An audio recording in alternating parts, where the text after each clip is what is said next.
try to create a video of some of the Vassal steps. So this one I will have already started from my module library, Annie and Abyss. It'll bring me here. I would typically go for load saved game, select the saved game,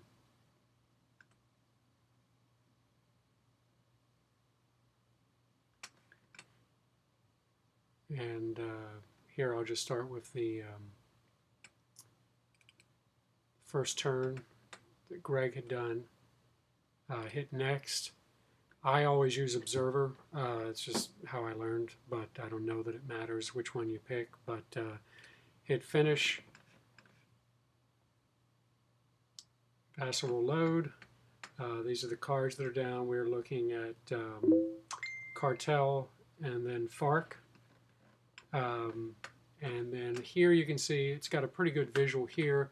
You can play around with fitting the height,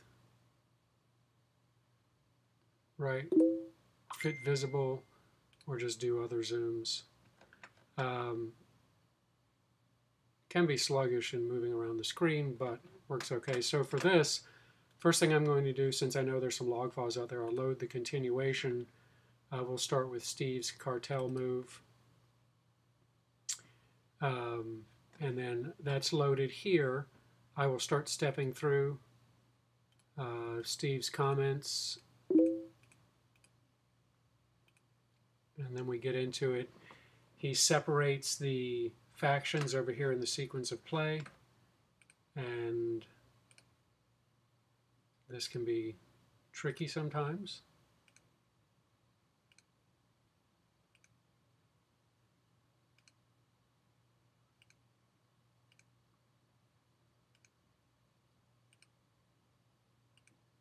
So now that he has one in the action area, just as a good reminder, starts to go through the resources. Here he's using, down in the cartels,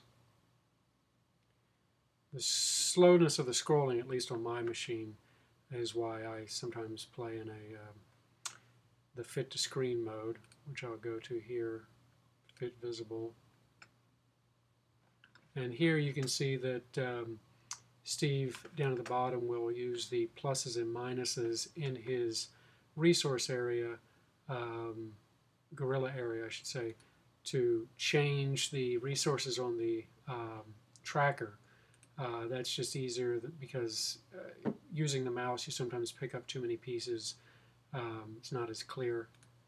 So he's placing the troops. You can see the trails that come with the troops. Goes to a special op. Here he has to manually add the resource points, removing them, which he again does down here by hitting the pluses instead of trying to move it on the status bar. He hits the end faction play up here. Trails are cleared. He ends his log file. You can see you're prompted to start a new log file.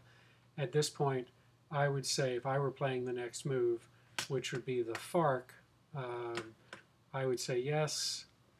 I would give it a name. We'll call it, in this case I'm replacing one. Normally you wouldn't do that. I don't bother to put comments.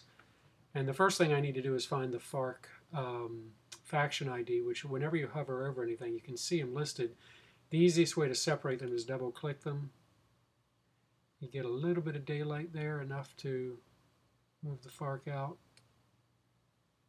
Move it over there, which will be noted in the log.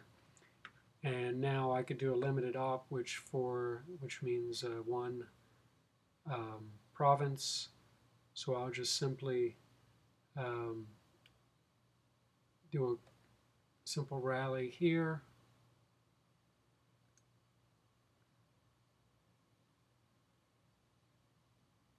Move that out.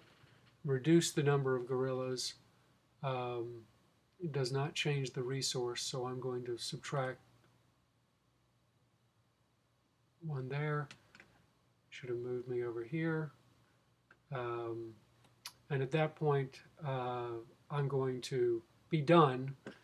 and I will say end faction play, which will clear the trails. And then in this case, because I'm the last faction on the card, I'll end card play.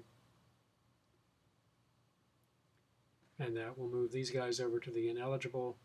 And we have remaining over here the eligible. Anytime you look at a card, you can right click on them and it'll tell you whether you're discarding it or flipping it.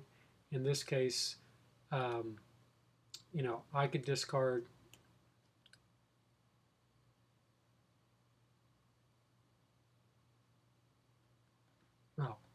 I always do that. I'm thinking by clicking the mouse I'm getting that, but instead I need to select that and then hit Control D.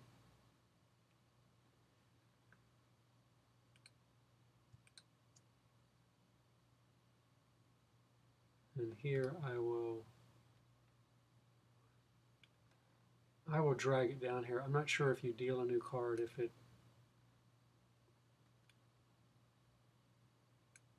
Yeah, I think I'll just draw a card. There we go. By drawing, well, it worked. So now we have those up, and now would be a good moment for me to end the log file. So I would say end log file. Log file is written. If you look out into the drop box, you're going to see this saved. Now that's a green check mark, so it means it has synced from my local drive to the cloud, and that's done. Just while we're in here, if you haven't seen these, the player aid cards are built in. The rules themselves you can get through PDF, but this is very helpful as a reminder. And then, as various actions require dice, you would do that here and use the results. They would be recorded into the log file. The undo works pretty well. So there it is. Hopefully that's helpful. And now I just need to figure out how to end this recording.